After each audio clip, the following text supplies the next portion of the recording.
All right. I'm so excited to introduce our community today to Anna Finck, wellness architect and lifestyle designer, who is pioneering in an innovative path in the wellness space. She has created a body of work called Embodied Wellness, designed to transform the body, the mind, and the soul. And Anna is devoted to supporting women in reconnecting to their bodies, reclaiming their health, remembering their power, and realizing their potential. And I'm so excited to have you. Hi, Anna. Hello, Lindsay. Thank you so much for the opportunity to be featured, and I am so grateful to be here with you and your audience today. Oh, I think we're about to get such a blessing. Even just before we jumped on mic and hit record together, I just feel fortunate to have been introduced to your story and your surroundings, even. And that's kind of where I think that we need to start because you're very much in a caretaking community. A lot of the listeners here are that Oreo sandwich phase of life where we have parents that we might be caretaking for and children. And there's just this every area of life needs us. And I think that you're going to speak so beautifully into everybody's hearts and souls today. So, can you give us your background story, even starting with like your caretaking of grandma and mom and Yes. and you go. Okay, perfect. So I'll dive in. I was on the path to become a medical doctor for as long as I could remember. And this really transpired after my little brother died and I was 4 years old. It was just this part of me that wanted to fix and heal people. And so I went to Concordia College and I was doing a pre-med curriculum. During high school, I lived with my grandmother for a year after my grandfather passed away and my parents divorced. There was a kind of chaotic year and I needed to get away and just reconnect. And so I moved to be with my grandmother for sophomore year of high school and then went to Concordia College. And this was 15 minutes away from where she was living. So I got to be there with her for the last few years of her life. And the last 3 weeks, I was there with her. Like she had been off hospice for a few weeks. She was on hospice for 2 years. And then right then they were like, okay, you've been on hospice for 2 years. You can't be on it anymore. Like you're still here. But then the last 3 weeks, she was off. She was in that final phase of life. And it was so interesting to me because I just remember feeling like there's so much more. And there are these things like she was sitting on the toilet one evening and she called me in and she was like, this isn't normal. And she was looking at her belly and really, I was like, no, no, that's normal. Like you're breathing through your abdomen, like you're using your abdominal muscles to breathe. And that's how you design to breathe. But it was something that was so unfamiliar and foreign to her. And it really illuminated something for me. Like we women have lived so disconnected from our bodies. So many of us, not just women, but men too. And so as I was getting ready to go to medical school and I was accepted, there was something in my heart that was like, no, there's something else. And I was living in Chile, South America at the time, and I returned home to New Mexico. And at this time, my mom was diagnosed with these multiple autoimmune conditions and receiving all these misleading diagnoses. And it felt very overwhelming, confusing. And so we were like, well, what's next? And we really wanted to help her naturally because the side effects of some of these medications were so horrifying. And so that was the initiation for me. Like I just started pouring into the literature. I remember going to the library and checking out like a stack of 12 books and just how can we heal naturally. And so that was what catalyzed my path of becoming the wellness architect and this personalized PhD these last 8 years. So I returned home and I did this deep reconnection with my mom and helped her on her path. And it's been such an evolution because it was my health too. And then a year and a half ago, she was in the hospital and they were overdrawing blood and she almost died. And it was just like really learning to be an advocate for someone. And then she was in rehab. So I was making all her food and bringing it to rehab because the food that they were serving was not healing. And it just really accelerated my understanding of what I'm here to do and really propelled me into that purpose. Like the pain became my purpose. And so now, fast forward a year and a half, she was in the hospital a few times in September, and we were having those end of life conversations again and just feeling like what's happening, that confusion and feeling a little bit of that disconnect again and feeling like, well, I want to heal. I'm doing all the right things to heal, but what's the missing piece? What's really going on? And so it was looking like she would need more care and attention. And she never wanted to come live with me. She never wanted to put that on me, but I didn't want her to go to assisted living. I couldn't bear the thought of her being in assisted care and feeling that loneliness. And, this woman loves connection. She loves intimacy and just being with her people. And so she had lived alone and done it alone for a long time, but it just felt like the next step, it just kind of organically happened where they were like, well, what's your discharge plan? And it was the weekend. So the place we were looking at didn't even take patients on the weekend. So we're like, well, come to my place for a few nights and then we'll go from there. And then here we are 9 weeks later, and she's still here. And I'm in my bachelorette phase of life where I'm really been focusing on me and building my business and growing myself. And I'm in my studio apartment, and mom's here living with me, and we're sharing my bed and just in this space together. And it's been such a blessing, and it's brought us to new edges of growth and deepening. Oh my goodness. And I think that listeners can hear, oh yeah, you're in your own space and you guys are sharing a bed. And then you like let that sink in for a minute, listeners. She is in a one-room studio apartment with mom right there, which I think Yeah. is so special. It obviously shows that you two have like a unique, amazing relationship and that you have a caretaker's heart. And I have multiple members who have brought their family members into their home and have lived through your experiences. So I just think this is just like soul filling to hear and know Mm. that other people are taking that adventure as well. And I don't know, I just wanted to pause in that for a second because I think this is really special. And I think, again, I said it, but very unique. And you're going to come at all of this from this unique experience as we start to talk about, like, I really want to pick your brain on you've seen these later phases of life and you're like this coach that helps people live it the best that they can. So I would love to almost take each one of those decades of life where what you think needs to happen so that you keep seeing that next piece fall into place where somebody can be like, oh, I'm still thriving in the best way that I can be for this moment. Let's Let's start see. now. You're young. How old are you? I'm going to be rude and ask that question. No, you're not rude. I just turned 30. Okay. So I am hitting that 30. Yeah. Yes, so this is fun because you're in your 30s. I'm mid 40s. Hmm. And then I feel like my members, we go from 50s, 60s, 70s, and then looking into those 80s and 90s, right? Like I can't Yeah. wait to still be working with these women and their next decades of life. So let's start with yours and how your decade impacts our 90s. Of course. So I believe that this impacts everyone. We heal for me, for her, for us. It started with me for my journey. It started for her, and then it was for me, and now it's for you and for her, like the other women. But for us as women, it really is, we are the foundation. And so it begins with us, but then it's for her, your granddaughters, your daughters, your mothers, your grandmothers, your great grandmothers. So it is this healing in all timelines. Fast forward to the future, be in the present, and then go back to the past. It's all happening simultaneously. And so for me, it's like, okay, well, I'm honing in and I'm focusing on my health now so that I can have a healthy pregnancy, so that my children are healthy, so that I don't have to experience painful menopausal experiences. So for me, it's like, okay, now what have I learned through this with my mom who is 69? Is seeing how everything leading up to this point contributed and how everything mattered.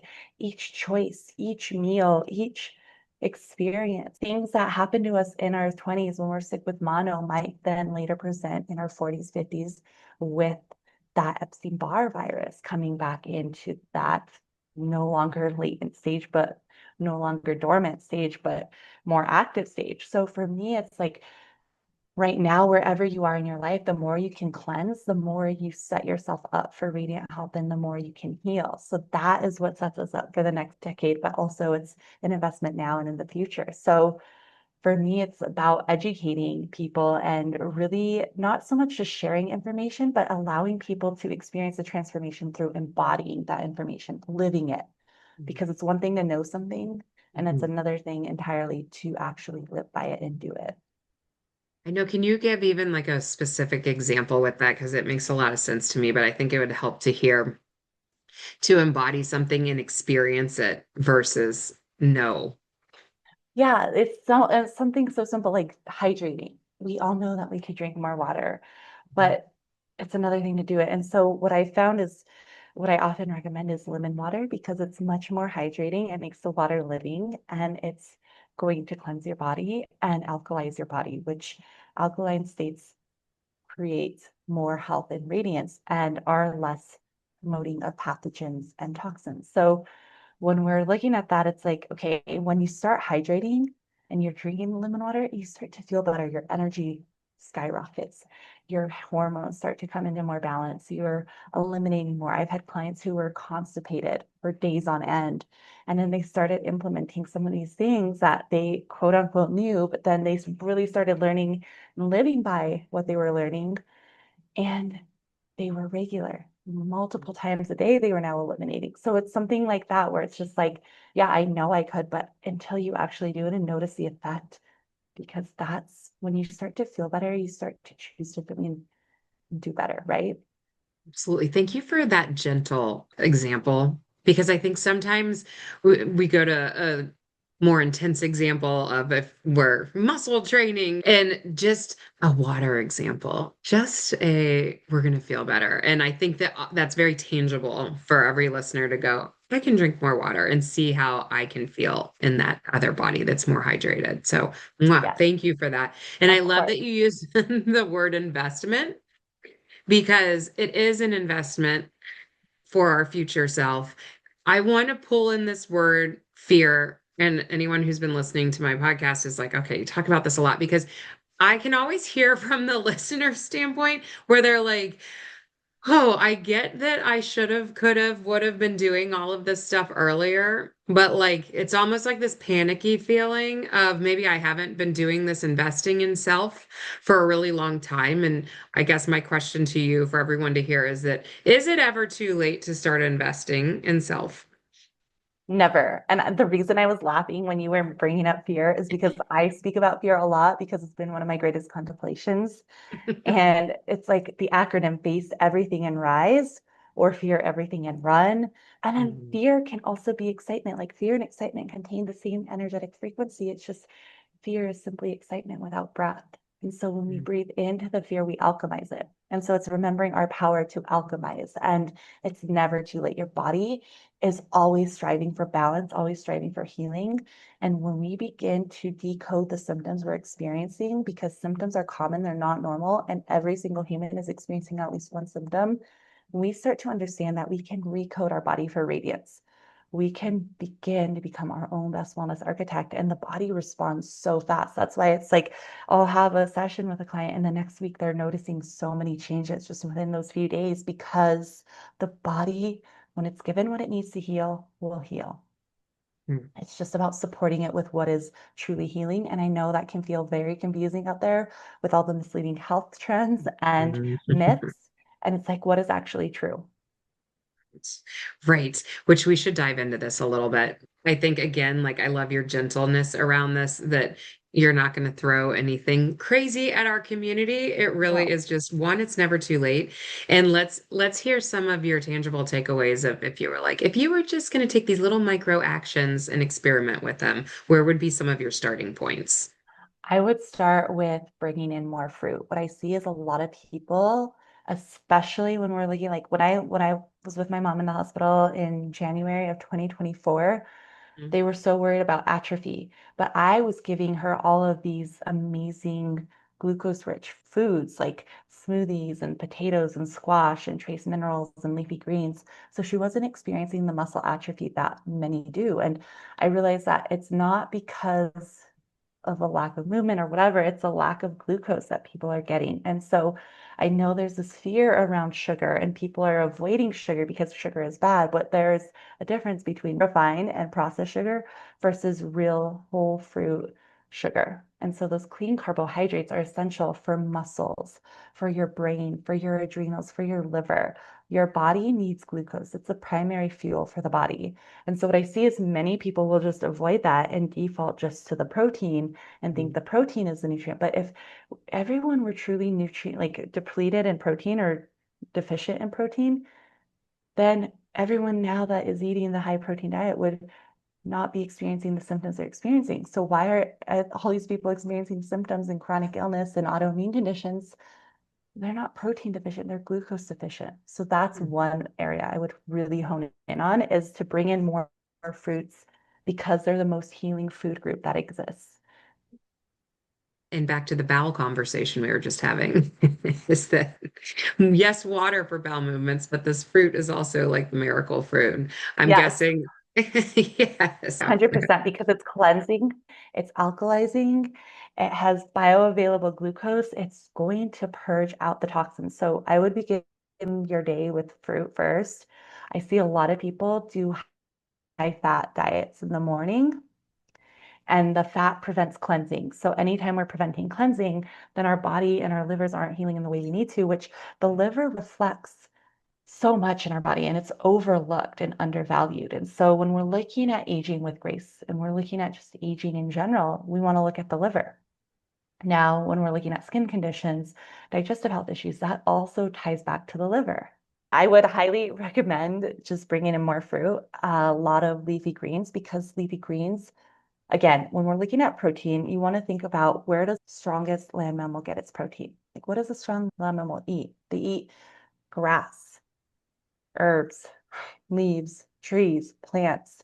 So it's like people are so concerned about protein, and I've been plant-based for like 7 years now, and everyone at the beginning, especially, still get it sometimes today, but I'm a lot more confident and embodied in what I live. And so they'll say, well, where do you get your protein? And it's like, where does your protein get its protein? Because the most bioavailable form of protein is in leafy greens. They're the bioavailable amino acids, which are the building blocks to protein. And what happens is that when we're eating a high protein diet that is based on animal products, the body has to break down all of those proteins into peptides and then the individual amino acids, but a lot of those proteins aren't even bioavailable. So then those meats will start to sit in the gut and create a rotting, like they'll go rancid and rot. And so the leafy greens come in and they alkalize your body. And when you're looking at mitigating disease, you're looking at healing, you really want to alkalize your body. That is why the lemon water and the fruits are so important, and then the leafy greens are so important. And you also want to look at your intestinal tract because we have a longer intestinal tract. So a carnivore's intestinal tract is often a lot shorter. So what happens when we're eating all of these animal proteins is that because the intestinal tract's so long and so intricate, those proteins will sit in there and then begin to promote ammonia gas. And that leads to body odor, bad breath, tooth decay, gum recession, all that oral health is intricately related to our gut health.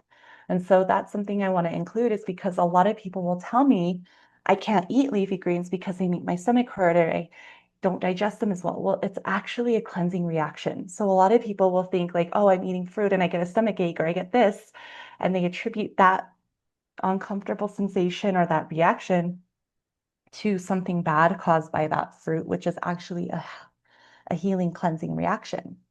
And so when we're recoding our body, we want to learn and unlearn the language of the body and those cleansing reactions because the pathogens that are within us, the toxins that are within us, they are what are causing that issue. And the fruit, the leafy greens are having this healing effect and drawing those pathogens out, drawing those toxins out, but it's an uncomfortable process in that. And so we want to be careful not to associate the two together. Mhm. I always think it's important in this too, because again, I think I love where you're going. I think that we're getting into more nitty-gritty details. And if we just pulled this back to you really are an advocate of whole foods, like good water intake, whole foods, and don't get too caught up in all the social media, like crazy protein concepts. And we're just trying to get good fiber.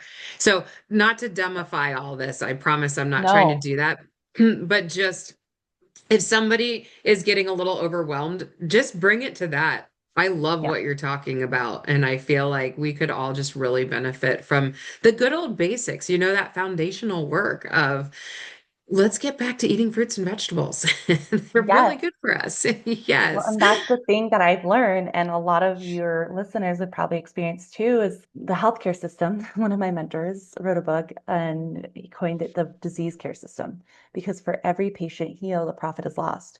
Well, they're not telling us to eat these fruits and vegetables because they don't produce the money and the profit that these other foods or the pharmaceuticals do. I'm not saying that the pharmaceuticals are bad. There's a time and place for medicine, but also like let's go back to Hippocrates. We have his Hippocratic oath of first do no harm, But what about let thy food be thy medicine and thy medicine thy food? And we've created all this complexity and confusion around food, and that's strategic misdirection. So you're leading the masses away from the truth to then create this insidious conditioning around what health is or what you need to eat and the food pyramid and all these conventional nutritional facts, which can be very misleading, I'll say. Yeah, this is funny. I think we're like going full circle back to this whole idea that until we feel a difference, it's hard to believe it. Because I can see so many people being like, we know that food is healthy, right? We know fruits and vegetables are healthy, but if we've never really experienced the physical difference, I just had a client start as a vegan and she was like, I've never felt so amazing in my life. And I was like, it's that like more energy, more, and we're not promoting everyone needs to go vegan, but I do No, think it's interesting when we just put those whole foods back in our life for that sure. body's like, yeah, but we do need to feel it, or else it Yes. just feels like a should, a to do. Like we don't really have a true belief system that food heals, like you're saying, until you can witness that. Exactly. And we also have gotten used to subpar health. We've just normalized what we're Mhm. experiencing, so we don't know anything else or anything different. So it's like we're making an assumption that, oh, I can't feel better because I've not experienced that yet. But just because you haven't experienced it yet or you're not where you want to be doesn't mean you can't. And something I'll say is like a lot of people will misunderstand or misinterpret how they're feeling when they're doing keto or high protein diet. They think they feel so good and energized, but it's not for the reason they think. Animal protein is very adrenalized. The larger the animal, the larger the adrenals. So the more adrenaline one will eat as a tertiary consumer. Now, when you're having those animal proteins, you're going to flood your system with all that adrenaline because they have all that adrenaline with the adrenaline reflex when they're slaughtered, no matter how humanely it's done, just a reflex. So what happens is that you're consuming that and then you get this hit of adrenaline, but then also when you're eating a high fat, high protein diet, your blood thickens. And so that the heart doesn't have to pump so hard, your adrenal glands will secrete adrenaline to thin the blood because it's a natural blood thinner. So now you're not only adrenalized from the animal's adrenaline, you're now adrenalized from your own adrenal reaction, right? And so that's something we need to consider too, because adrenaline can be very corrosive, especially for the liver, and it can accelerate aging and it can create hormonal imbalance and it can disrupt our sleep cycle. And our adrenals are so important to consider. So for women at any age and any stage, we want to focus in on adrenal health and really look at how are we supporting those adrenals. Zinc sulfate is going to be amazing for everyone to take just to bolster their immune system and neutralize pathogens, but also to replenish the zinc reserves in the body and to support the adrenals, to support your hair, skin, and nails.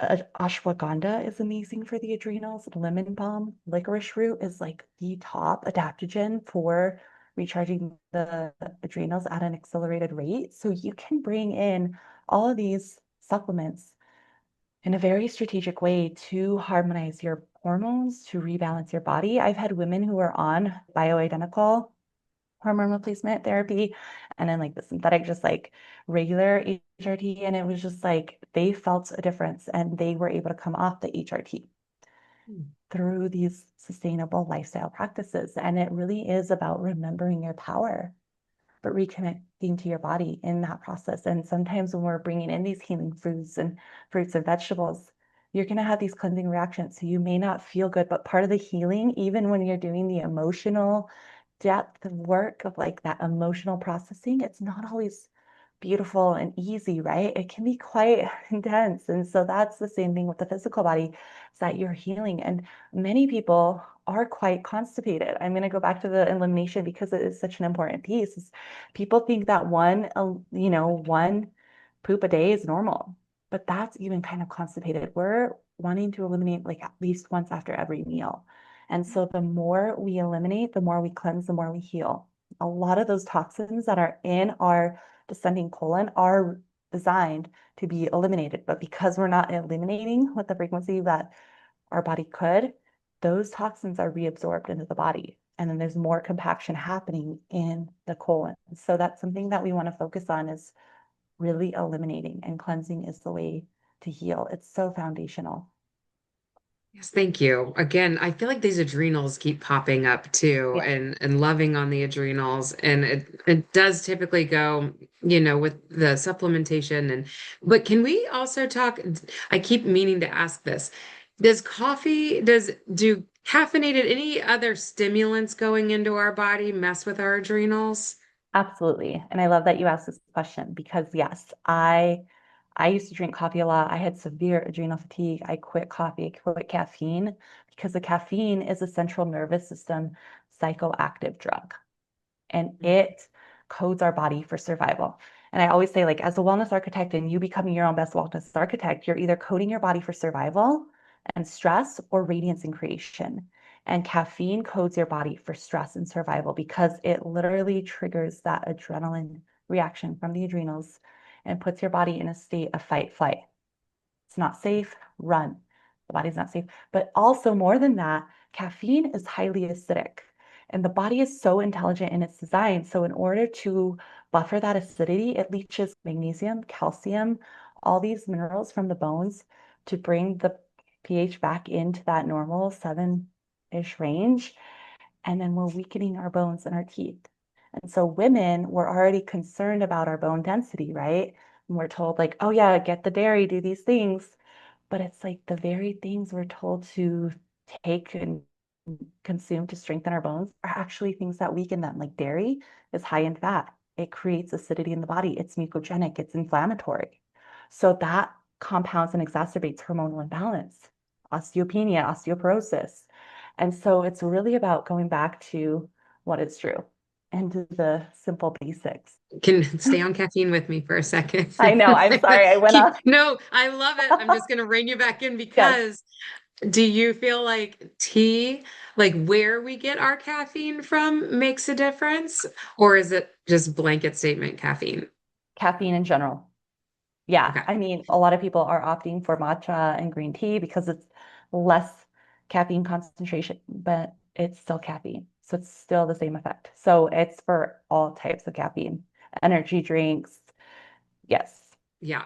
We're not going to all of find a it. source where you're like, go for it. No, and that's the thing. And a lot of women, we want that the caffeine makes us feel it's really addictive too. But it's like whenever we're depending on that, it's false energy. Caffeine gives us this false energy.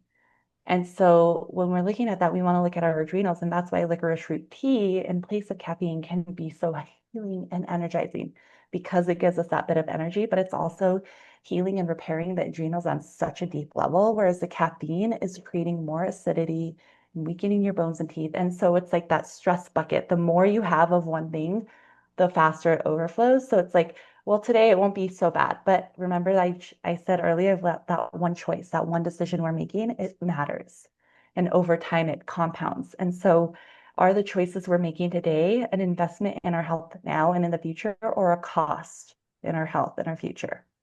And I Right. know it's like, oh, but I just love that cup of coffee and all of these things. And it's like, I understand that because I was the same way. But knowing what I know now and having healed the severe adrenal fatigue, like I would sleep 11 to 12 hours a night and wake up feeling completely exhausted. I lost my cycle for 3 years. I stopped ovulating, dealing with fertility issues. Like there were so many things. My hormones were so disrupted, and I stopped the caffeine, I stopped all these things, and then I started really healing the adrenals. And that's why I'm so stern, I'll say stern with the Mm. caffeine. It's because it's not healing. Even though they say, oh, it's the antioxidants and polyphenols and all of that, they don't outweigh the impact that the caffeine has. And you can get those antioxidants and other healing nutrients from fruits. This is interesting to me because it flips my brain over to even like if somebody has anxiety and we put caffeine in their diet, it's like one of the quickest triggers. Like if we're talking anxiety, one of the first things people should do is eliminate the caffeine, but it's rarely talked about, right? Like it's normally just a medication is provided for anxiety. And I'm thinking that with the adrenals too, like a lot of times I think we hear about sleep a lot Mhm. and the importance of sleep. But if we're missing this other thing that we're consistently doing day to day and multiple times a day, like drinking a cup of coffee, then maybe we're missing the main bullet. Like this is where we should have started. I don't know. What are your thoughts on that? Like, do you feel like it gets enough credit or that's how much you believe in decreasing caffeine? Or are you frustrated with the lack of talk there is around it? Completely. But I also see like why they're funding. You follow the money with these studies and you see where it's leading. And it's like there's a coffee shop, like a Starbucks on every single corner in Seattle. There's a coffee shop so frequently wherever you are. Like coffee is one of those, but we've normalized being addicted to caffeine and we Mhm. don't always understand the true implications, right? A lot of us, like I was going to become a medical doctor, and even then it wasn't embodied wisdom because it was very rote textbook learning. Now with embodied wellness and wellness architecture, it's like everything I've learned and everything I share is that which I've embodied and have found to be healing for me and so many others. And so it's like I feel frustrated, but I also am not surprised that they haven't revealed and divulged the truth about caffeine because it keeps the money makers in business. Mhm. And with caffeine triggering anxiety, here's why. A lot of anxiety is actually caused by toxic heavy metals. And we're not talking about toxic heavy metals. We're talking about microplastics and all these things. But when we have caffeine, it creates all this brain heat. And then all that heat then causes those toxic heavy metals to then merge and become alloys and move to different parts and regions of the brain. So that has an immediate effect. And that's why we need to talk about this more, is because we think it's not like hindering us. We think because the effects aren't immediately evident, maybe for some of us, but it doesn't mean that it's not impacting you.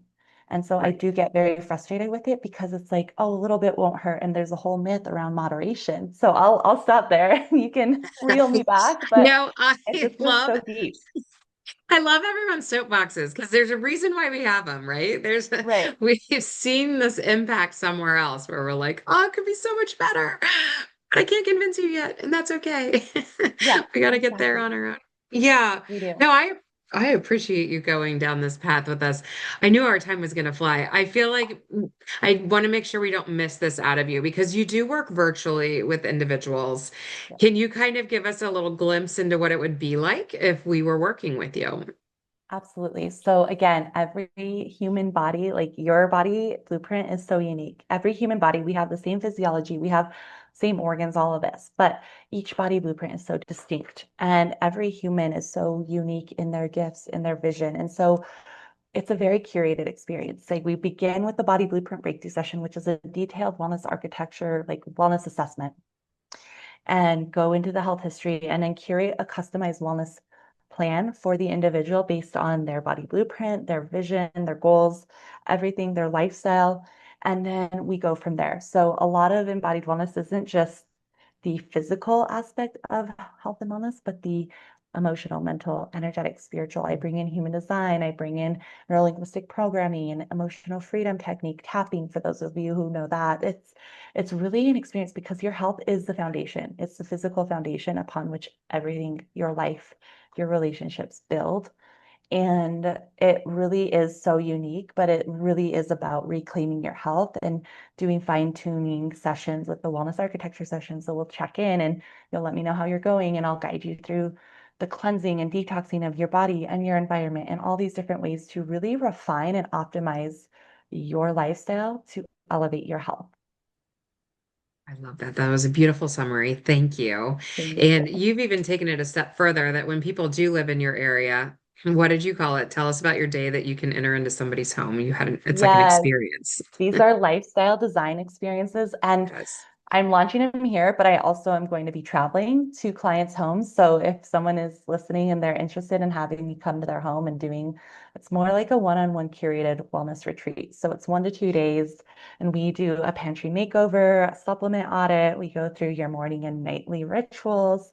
I look at your space and bring in some feng shui and the energetics, organization, because our habits are like so ingrained in our environment. And so when I look at an environment and I see your body, I understand what's going on in your body. But then when I'm in your space, it's totally different. And I can see all the unconscious cues and triggers. Mhm. And we recalibrate the environment to really align with that next level of identity that the individual is stepping into. So it's a very powerful transformational experience because many people will go somewhere and go on a retreat somewhere and experience transformation, but then they're back in their home with the old patterns, old foods, old cues, Here, I'm coming to you and we're redesigning that whole space and it changes everything.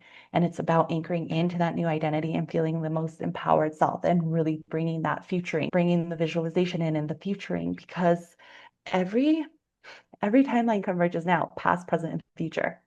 And when we start to make different choices in the now, we create a different destiny. So I always say we're not just rewriting your story, we're recoding your body and redesigning your destiny.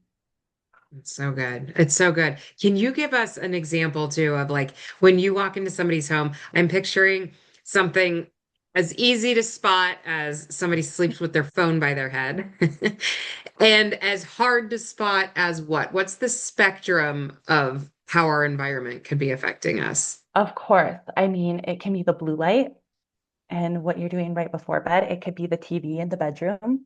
It could be a metal bed frame with that metal conducting the EMF and electricity and impacting you as that electrical grid that you are, like your field. But it's also like, okay, what is it that you're washing your body with? Like what kind of products are you applying to your skin? Because your skin absorbs around 80% of what you apply to it. So Mm. there are little endocrine disruptors hiding in different areas, like our cleaning, our laundry, our bath, our beauty, but also it can be in the pantry, like something we think is so healthy, like maybe this protein powder, but it has all these natural flavors. It has all this other stuff and whey protein. So it can be something that you think is healthy. I see so many people doing something that they think is so healthy, like collagen protein. And it's like collagen protein doesn't create collagen in your body. It's only aging you more and harming your liver. So it's subtle, but it's also now that I see it, I can't unsee it. And that's the journey of helping others see it so they cannot unsee it because once you see it, you just become more and more aware. Absolutely. I feel that way all the way and all the time in health. It's Yes. just like after you know something, you can't go back and be like, no, it's fine. Because Right, you're like, right. oh, I kind of need to say something. Or Yes. even like the cookware and tin foil and all these like aluminum foil exposures, which is another toxic heavy metal, you know? This is definitely where I need to let listeners know, don't panic. This is like a step by step. It's a little by little by we have low Yes, hanging fruit that we can grab, and it's a journey, it right? is. Like we have, if we start now, it's we can do it slowly and we can figure out our best environment to optimize our health for sure. Absolutely. So, It's a journey. Like this has been 8 years for me. So yes, it's not like I did yes. everything all at once, which can feel very overwhelming, but it's about meeting you where you are and taking out those low-hanging fruits, as you Yeah. mentioned. Yes. Yeah. Thank you. Thanks for putting up with me today as I Oh, keep thank you. dumbifying everything No, back you're down. not. That's no, no, no, no, no, no. It's not dumbifying. And I would love to just clarify that because it's not. I think it's like for me, I like every unique individual is in their world and in their lingo and in their area of expertise that it becomes so second nature and we don't think otherwise. But then when we're speaking with someone else whose area of genius is far different and they're used to something far different in the day to day, it's about creating this standardized, not even standardized, but this understandable way of communicating and making sure that there's clarity because when there's not clarity, people don't really understand and they're like, okay, well, it doesn't matter. But it's like that clarity and that tangibility makes it more relevant and personal. I agree. And I think the cool part is like hearing it over and over and over again, where all of a sudden it's like it can click for anybody on any given day that like that's going to become important to me now. Like after Right. talking to you today, caffeine just notched up on the let's look at this scale. So thank you for that. I appreciate My it. pleasure. Yes. And I have so many recommendations as you're coming off of that too. So let Oh, me share good. it with Yes, you. I'm going to need Yeah. those. Yeah. Yeah. I was just going to say, if you could wrap your arms around our listeners today, if you feel like if they heard nothing else, if they only heard one thing, what do you hope and pray they heard out of you today? Yes, for the listeners out there who are navigating something challenging, whether it's with their health or the health of a loved one, know that miracles exist. Like I feel so much energy in my body right now. I was just like, know that your pain is part of your purpose. You're not being punished, you're being prepared because the world is in such a state where we are being called to rise like never before. And so your pain is becoming a part of your purpose. And people are hurting, people are experiencing so many symptoms, challenges, conditions out there. And your health is your greatest wealth. It is the foundation for a life well lived. And it really is like it's not happening to you, it's happening for you to become an advocate because the old paradigms aren't serving anyone anymore. And we're waking up to those facts, and it's one by one in the ripple effect. So your journey is for you, it's for her, it's for us. We are here. And I say, like, when one woman reconnects to her body and she remembers, she rises. Like when you rise, you heal, you allow another woman to rise and heal. So that is my greatest wish and prayer for you, is to remember your strength. That even though it feels like you're going through a deep struggle right now, it's not a sign of your weakness, but your strength. Mm. I love the for me, for you, for us. Thank you for that. Yeah. That was such a gift today. Thank you. You're Thank so you. amazing. We You are appreciate too. you and come back. I will. It's such an honor. Thank you, Lindsey.